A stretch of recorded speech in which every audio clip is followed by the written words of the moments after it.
Hello, magandang araw.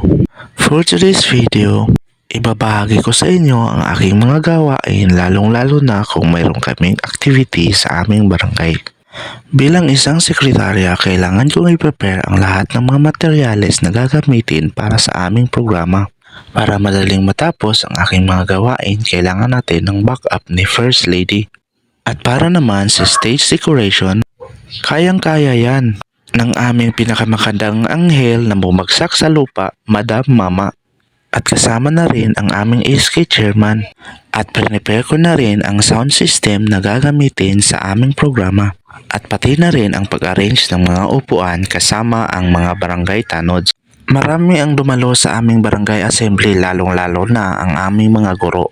At kumpleto rin ang aming mga barangay volunteers at barangay officials. At tinalakay rito ang lahat ng mga issues at concerns ng aming mga kabarangay. Paki-comment naman sa baba kung taga saan kayo para malaman ko kung saan umabot ang aking video. Huwag niyong kalimutan mag-like at follow. See you next video!